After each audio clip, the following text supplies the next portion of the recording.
کہ دنیا میں زندگی ضرور گزاریں، اللہ تعالیٰ کی عطا کردہ نعمتوں سے نفع ضرور اٹھائیں، اچھا لباس پہنیں، اچھا کھانا کھائیں، رزق اگر حلال ہو تو اچھا گھر بنائیں، لیکن دنیا سے دل نہیں لگانا، اپنی طبیعت کے اندر صرف دنیا کے مال کی محبت ہی کو جگہ نہیں دینی۔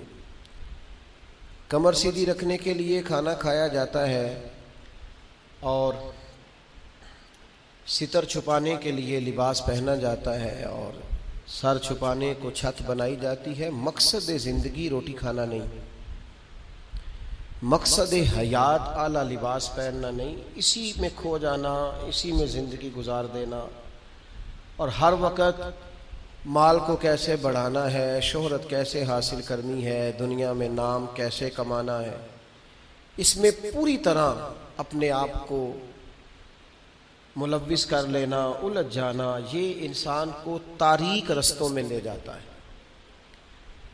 سب سے بڑا نقصان یہ ہوتا ہے کہ دل سخت ہونے لگ جاتا ہے، مفاد پرستی کی وجہ سے انسان صرف لالچ کے ساتھ انسانوں سے پیار کرتا ہے، اس کے اخلاص کے رشتے آہستہ آہستہ ختم ہونے لگتے ہیں، اور اسے خود محسوس ہوتا ہے کہ یار میری زندگی کوئی خاص معنی نہیں رکھتی، میں ایک ایسا شخص ہوں جس کا کام ہی صرف پیسہ کمانا ہے، جس کا کام ہی صرف دنیا میں نام پیدا کرنا ہے، کوئی معنویت نہیں، حساسیت نہیں، کیفیات سے خالی ہو جاتا ہے بندہ۔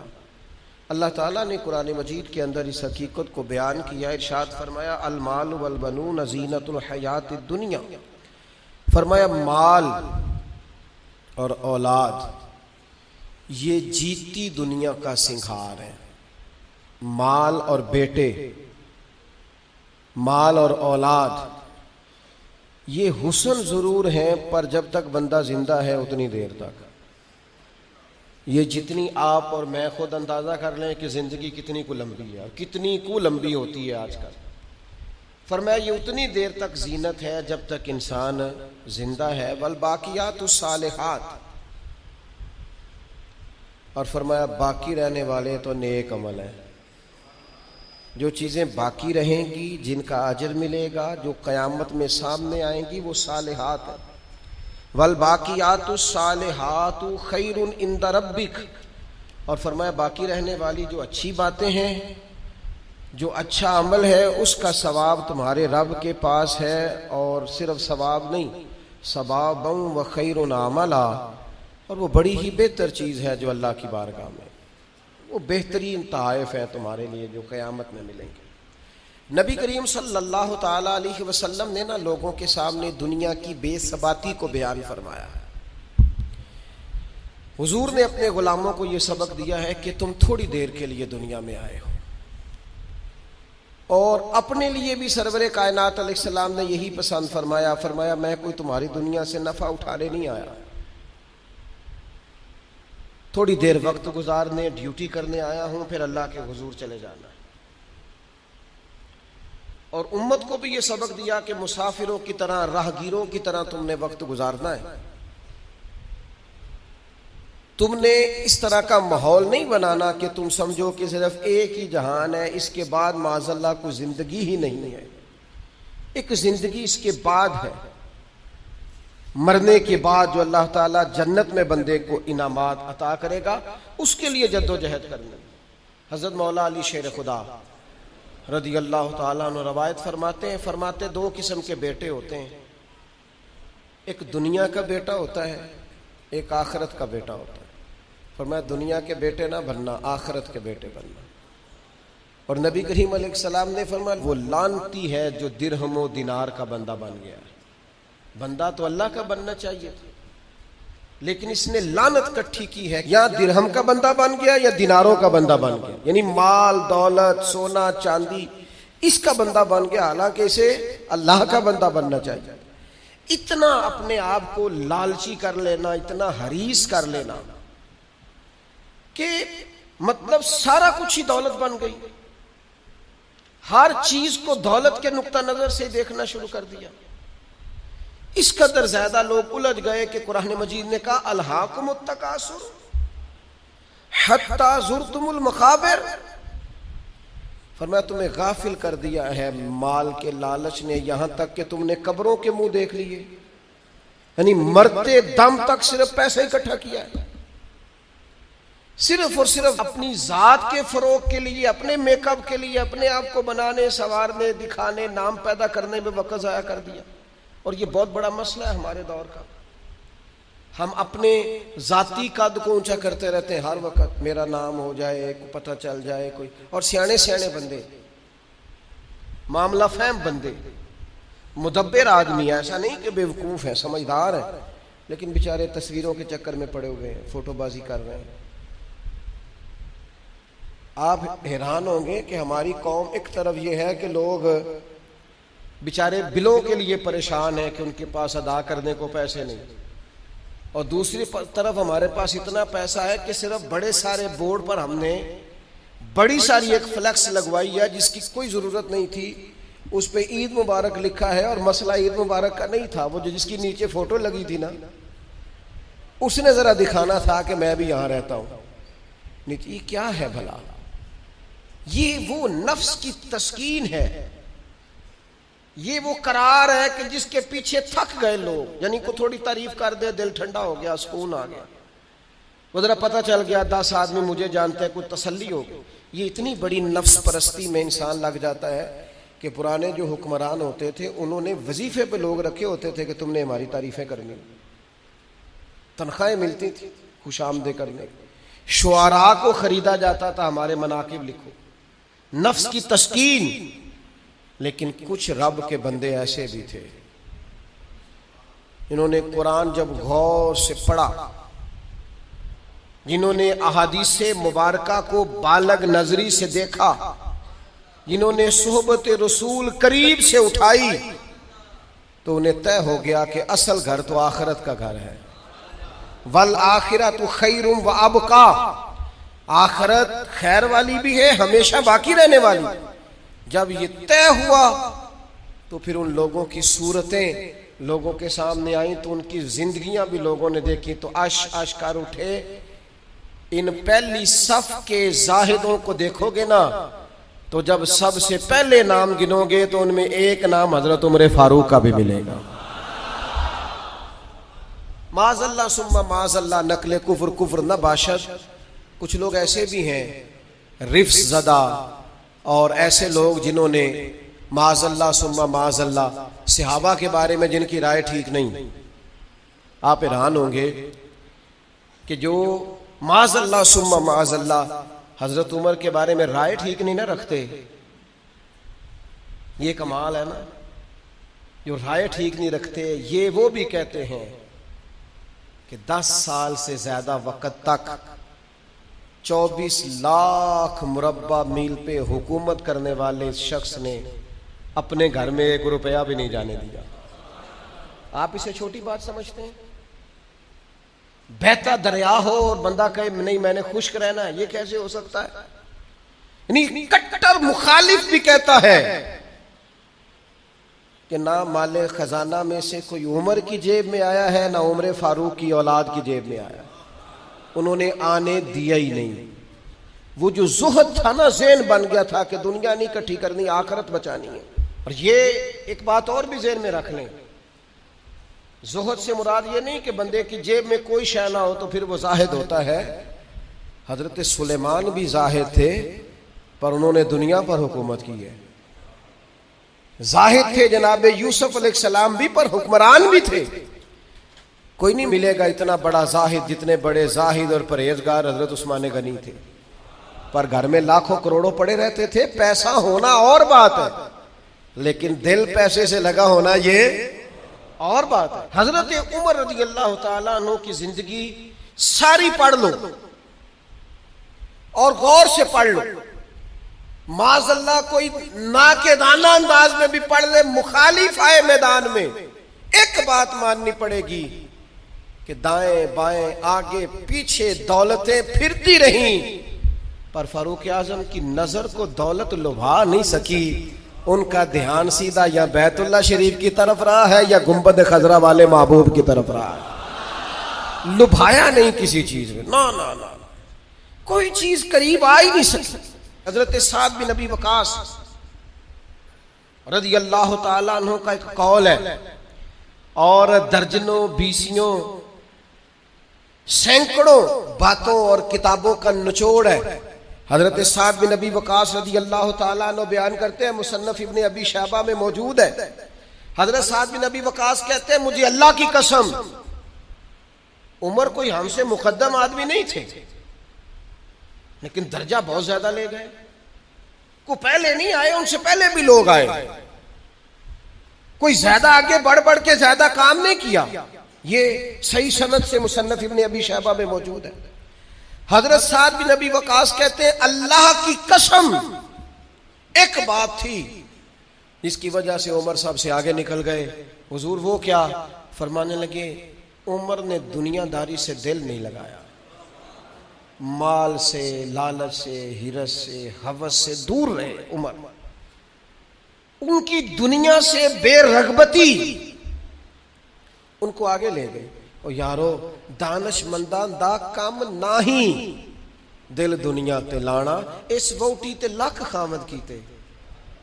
درویش سے پوچھا حضور، کہنے لگے حضور یہ زمین میری ہے، تو ہنس پڑے، کہنے لگے تیرے سے پہلے کس کی تھی اور تیرے بعد کس کی ہوگی؟ دانش مندہ دا کام نہیں، دل دنیا تے لانا اس ووٹی تے لکھ خامد کیتے. جو کیتا سو کھانا، تو کھا جاتی ہے، روز نیا خامد کرتی ہے یہ دنیا، ہر روز نیا حکمران بناتی ہے. آپ کے ملک میں کئی وزیر اعظم ہیں جو زندہ ہے، پوچھتا کوئی نہیں. کئی صدور رہ چکے ہیں، زندہ ہے، پوچھتا کوئی نہیں. دنیا کا جو سب سے بڑا عہدہ تھا بظاہر وہ ملا ہے، لیکن حال کیا ہے؟ کچھ بھی نہیں.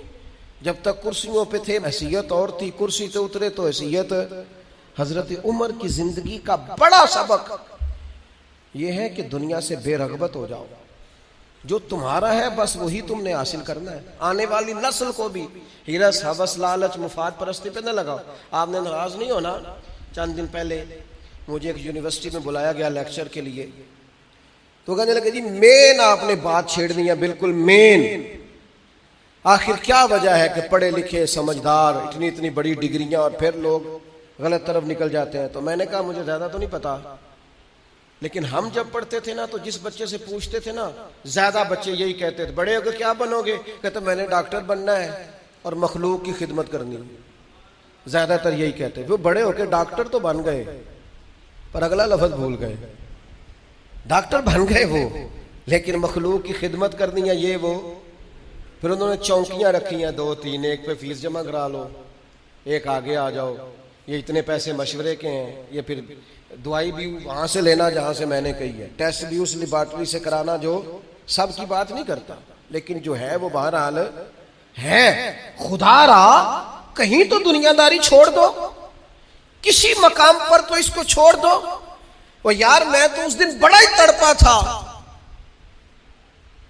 جس دن ایک بوڑھے نے مجھے آ کے کہا تھا پیر صاحب میں تہاڈی ماں باپ دی شان تے تقریر سنی ہے، کیا بات ہے. لیکن آپ کو پتہ ہے آج کل بچوں سے بھی عزت کرانے کے لیے باپ کا مالدار ہونا ضروری ہے. ابا غریب ہو تو وہ بچوں کے لیے زیادہ قابل احترام. اس نے کہا یہ بھی ذہن میں رکھیں آپ. تو میں تو ٹوٹ گیا سارا اور بکھر گیا اس بزرگ کی بات سن کے. اس نے کہا وہ غیروں سے مشورے لیتے ہیں صرف اس لیے کہ ان لوگوں کی جیبوں میں پیسے ہیں، اور میں نے بھی زمانوں کو سبق پڑھایا ہے، لیکن چونکہ جیب خالی ہے تو لہٰذا میں زیادہ سمجھدار اور سیاںا بندہ نہیں رہا. پیسے بھی نہیں. جب تک زہد نہیں پیدا ہوتا تلنے لگ گئی ہیں چیزیں، گھٹن محسوس ہوتی ہے، گھٹن. حضرت عمر کی زندگی کا زہد اصل تھا. میں آپ سے عرض کروں 2 قسم کا مسئلہ ہے ہمارے ملک میں. کچھ کو اس لیے نیند نہیں آتی کہ لائٹ گئی ہے تو پنکھا بند ہے، لیکن کچھ کا پنکھا چلتا ہے انہیں نیند نہیں آتی کیونکہ اے سی بند ہے. پکی بات بتا رہا ہوں، بالکل پکی. نہیں نیند آتی انہیں جب تک اے سی نہ چلے. عادت ہو گئی، پیدا ہی اے سی میں ہو گئے، دل لگا لیا دنیا سے، مزاج نہیں. بھائی جب تک آپ کی طبیعت میں زہد پیدا نہیں ہوتا. اچھا یہ جو غریبی امیری ہوتی ہے نا، یہ بھی احساس سے وابستہ ہوتی ہے. آپ کا ذہن بن جائے نا کہ کوئی یار کی سوچے گا تو پھر آپ گئے کام سے. اور اگر سادے کپڑوں میں آپ خوش ہیں نا تو انشاءاللہ کوئی کچھ بھی نہیں سوچے گا. اگر آپ غیر مطمئن ہیں تو پھر سارے ہی سوچیں گے کہ پتہ نہیں یار دیکھو کس طرح کپڑے پہنے. اور اگر آپ مطمئن ہیں تو انشاءاللہ تعالیٰ کسی بندے کو بھی کوئی پریشانی کوئی ٹینشن نہیں ہوگی, کچھ بھی نہیں ہوگا. آپ کو ہے جتنا بھی اندر معاملہ, آپ سادہ زندگی میں خوش ہیں تو ساری دنیا ہی ٹھیک ہے. لیکن اگر آپ ہی بڑے پریشان ہیں کہ یار دیکھو میں مطلب کس طرح کا میں نے لباس پہنا ہے تو پھر حالات خراب ہے. معروف تابعی ہیں حضرت عبید بن عمیر رضی اللہ تعالیٰ عنہ, وہ فرماتے ہیں میں نے حضرت عمر کو نا جمرات کی رمی کرتے دیکھا. ہم اپنے لفظوں میں کہتے ہیں شیطانوں کو کنکر مارنا حج کے موقع پر. کہتے ہیں میں نے جمرات کی رمی کرتے دیکھا حضرت عمر کو 11-12 ذی الحج کو. وہ کنکر مار رہے تھے تو میں ان کے پیچھے تھا, تو صرف پشت پر نا 12 پیوند لگے ہوئے تھے کپڑوں. صرف کمر میں نے دیکھی کیونکہ صرف پشت میری جان 12 پیوند لگے تھے. لیکن فرماتے ہیں جب انہوں نے رخ میری طرف کیا تو جلال وہی تھا جو حضرت عمر کا ہونا چاہیے. میں بڑی دفعہ کہتا ہوں, مجھے پھر کہہ لینے دو, یار روب کپڑوں کا نہیں ہوتا کردار کا ہوتا ہے. آپ کپڑوں سے روب ڈالنا چاہتے ہیں, بڑے بڑے موبائل ہاتھوں میں پکڑ کے روب ڈالنا چاہتے ہیں, بڑی گاڑیوں سے اتر کے روب ڈالنا چاہتے ہیں, کوئی نہیں ڈلتا. اب تو بھئی دنیا ایک سے ایک بڑھ کر ہے.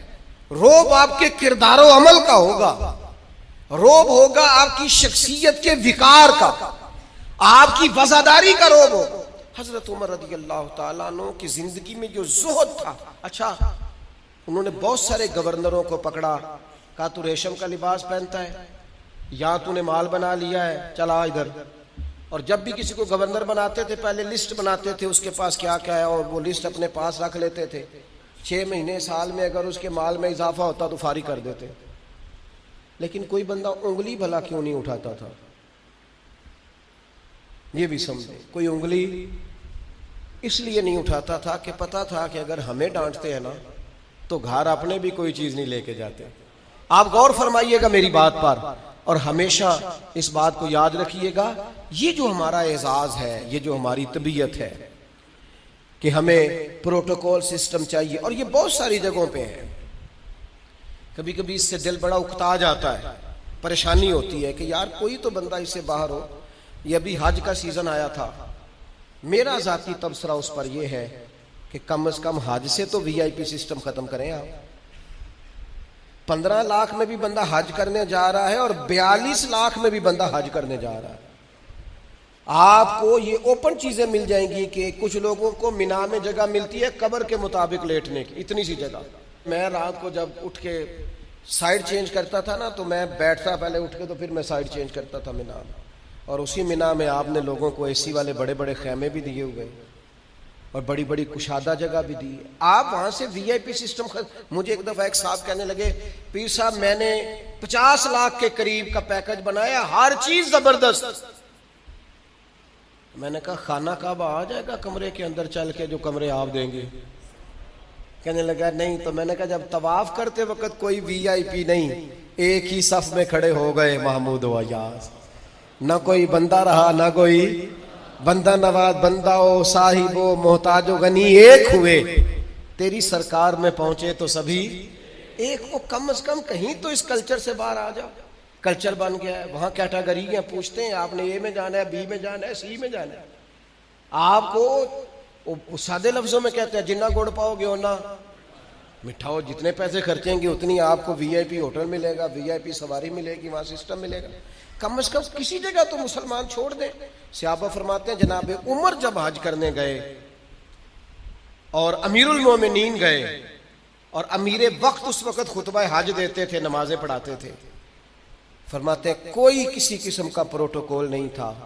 جہاں گرمی زیادہ ہوتی تھی ویسے درخت کے نیچے آرام کرتے تھے, جہاں گرمی زیادہ ہوتی تھی وہاں حضرت عمر اپنی چادر اتارتے تھے, درخت کی ٹہنیوں پہ ڈال لیتے تھے, چھاؤں ذرا گھنی ہو جاتی, اس کے نیچے آرام کر لیتے تھے.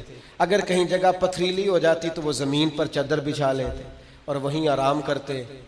اور ایک نقطہ میرے ذہن میں آیا ہے, میں آپ کی خدمت میں عرض کر رہا ہوں, میرا خیال ہے کہ جب امیر وقت اس طرح کا ٹائم گزارتا ہے تو پھر غریبوں کو بھی غریبی یاد نہیں رہتی, پھر کلچر ہی بدل جاتا ہے ملک کا. پھر کوئی بندہ شکوہ نہیں کرتا, وہ سمجھتا ہے یار مطلب جب ہمارا امیر اس طرح ہے لیکن جناب امیر صاحب اتریں گاڑی سے اور 4 چھتڑیاں ان کے سامنے کر دی جائیں اور ہٹو بچو اور پیچھے ہٹ جاؤ کا رنگ ہو، پھر کیفیات کچھ اور ہوتی ہیں۔